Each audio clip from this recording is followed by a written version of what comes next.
I'm with the killer, a legend, one of the first inductees into the Hall of Fame, Mr. Jerry Lee Lewis. We haven't seen each other in 20 years, and I'm so glad to be here with you. Well, God bless you, man. It's so good to see you again, and I mean that sincerely.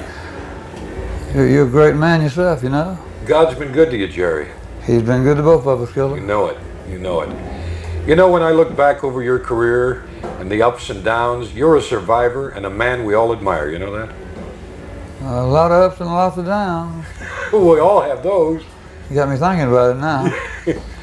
Jerry, you're so versatile. People put you down as a rock and roll singer, or they say you're a country singer, a gospel, but you're a performer and entertainer first, aren't you? Yes, I'm a stylist, I think. I set my own style. I mean, we live so far back in the country where I come from. We got the Grand Ole Opry on Wednesday night. Yeah. And on a battery radio at that.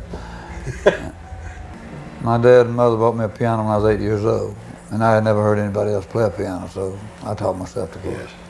But you're the kind of performer that you need the atmosphere. If the atmosphere is right in the studio, it's fine. But I mean, people nowadays, everything's so electronic. When you sit down and play in a studio, it comes from the heart, from the soul, Jerry Lee Lewis. There's a lot of difference, right? It's got to be that way, doesn't it? All my hit records, every hit record I've ever had has been one take. One take. One take. Because you feel it. Otherwise, you wouldn't let them release it if you didn't like it, right? All my hits have been one take. Amazing. It's one take. Yeah. Did you grow up like I did as a boy, because we're about the same age, loving the music of Hank Williams? Because I did. No, I didn't particularly care for Hank Williams too much. I liked Red Foley. Oh, yes. And as I grew older, my mind must have broadened a little bit. Which is pretty sure I stood it. I learned to love Hank Williams. Yeah. I mean, I didn't think he could sing very well. I just didn't like country music that much. Not at that time. No, I really don't know. You don't know? No. How about Al Jolson, somebody that you and I admire? Al Jolson is what you call a stylist, a singer, a talent. Did you ever see, of course you were too young to I never got a chance to see his show, but I saw many of his films and things. Yeah. He died in 1949. Beautiful. I was 13 years old then. How much is the piano a necessary part of your life? Without a piano, there's no Jerry Lee Lewis?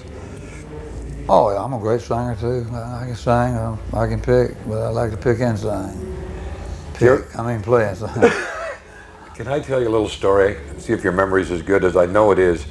Years ago, I had booked you on a bunch of things in the Pacific Northwest. I didn't do that, Killer. The killer goes into a hall. The piano's not tuned. It was horrible. You tossed the stool aside and you played guitar. You fooled me. I didn't know you were a big guitar player, too. I played guitar. Yeah, I play guitar. Play violin, bass, drums. Jerry, did you ever think that when you started out down in the Sun Studios there, those many years ago, that 30 years from then, you and I would be sitting here talking? Yeah. I did, too. I figured that. A lot of people didn't think rock and roll would last.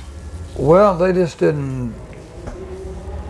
People back then, I mean, Elvis Presley, he was a bad boy, you know, and then when I come out there, they said, "Oh my God, look at this guy." I mean, he's got to be the atomic bomb or something. He's the worst thing that's ever happened to the youth of America, especially as I married Meyer. And I said, "Wow, what's going on?" You know, I just never hid nothing. I lied to people about anything. I've always tried to be honest. Truthful man you are. I have to be that, yes. Were you and Elvis friends? A lot of people think that you were enemies. My friend. One of the closest friends I ever had. I know that. And we all missed him. Yeah, I do. I miss Elvis Presley. Another day goes by, I don't miss him. Me too. And you know, I had the privilege, and I call it an honor, of being the MC for a couple of his shows, Jerry, and I'm talking back in the 50s. But it didn't seem like people thought that much about him when he was living. No. You mean they did or didn't? Didn't. No, they didn't. Because after he died, they took advantage of his... Oh, isn't that awful? And that's the truth. I think they're making a mockery out of Elvis in Memphis. Yeah. It's tacky, isn't it? Tacky as it can be. Yeah. I think it's ridiculous. They'll not do me that way. I'll spend every penny I've got. Before I die, I'm not leaving nothing. And enjoyed everything along the way. Why, certainly. Oh my God, I wouldn't change a thing. If you had anything to do over, Jerry, would you change anything? No, sir. No. You know, you've got a part in history. How did it feel to be one of the first inductees into the Hall of Fame for rock and roll? Well, I was inducted into the Hall of Fame. I was just joking. You know. I know. 3 months prior to anybody else. I know that. Did that make you feel good? Did you feel it was? I thought it was a great honor. Yes. It was no politics or no baloney about it. It was real. I know that. You know what's real about Jerry Lee Lewis? In a movie called American Hot Wax, when you rolled into the car, the scene in the movie where you come in a car and say, "I'm here to rock and roll," the power of Jerry Lee Lewis that was displayed there better than I've ever seen it. That was a good show. That was you, though. That was me. I was just doing Jerry Lee Lewis. That's all I know to do. I couldn't play Clark Gable because he's king of the screen, you know. But I couldn't play Gary Cooper because he's a gunslinger. And I couldn't play Elizabeth Taylor, she's too pretty. But I can play Jerry Lee Lewis. If you hadn't have been a singer, would you have been a preacher? Was that another thing that you were interested in? Yes, I think so. I probably still will be. Because your roots and your feeling about... I don't know, I'm in trouble. Yeah.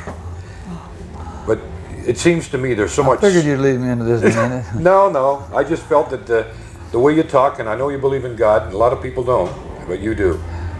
Definitely believe in God and Jesus Christ and the third party of the Trinity. The most important party of the Trinity now that people leave out is the Holy Ghost. Yeah.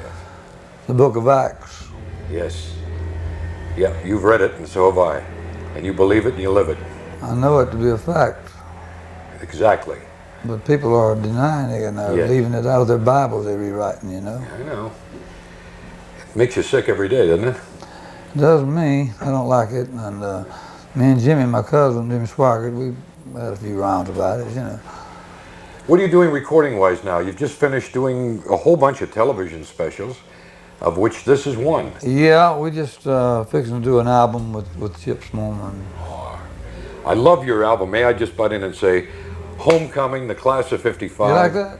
Well, I talked to Carl Perkins. He was the first act we had in our series. And you and Roy Orbison and Johnny Cash, it must have been a warm feeling in the studio, all of you together. I like my part of it. Yeah, 16 candles. One take. Love it. One take? Or you carried that? Right where I cut a whole lot of shaking going on 31 years ago. Did that feel funny going into that studio after all these years? Nah. Felt good. Felt good to me. Johnny looked a little older. Roy looked a little older, and Carl looked pretty bad. And I run took a look in the mirror of myself. You look terrific. And I said, man, time has flown by. And whipped all the by.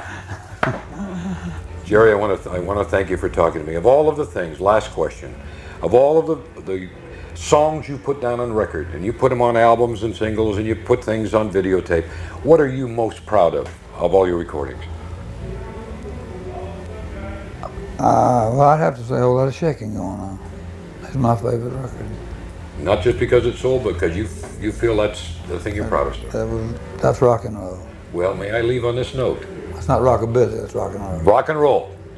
And I hope that Jerry Lee Lewis keeps on rocking and rolling for another 30 years. I want to thank you. Well, God bless you, Kelly. I hope so too. I don't know, but I may go back into the church. I don't know. Well, I need to. God be with you, Jerry. I went to Bible school, Waxahachie, Texas. I know that. I got dismissed from there too. Don't ever stop playing the piano for us, though. They stopped me. But it was in 1953. Things have changed since then. It was spiritual music, you know. Yes, gospel, yeah. Those kids were standing in the seats, man. Dean said, "That's the end of that." The end of that. So I rocked on. I've been rocking ever since. And you pay for your own. You keep paying. I don't think God will ever let me die till I do my job. You keep doing it for all of us, will you? I'll be around 300 years. Jerry Lee Lewis, thank you so much for this interview. Kelly, you're a gentleman. See you at the home of the legends, redrobinson.com.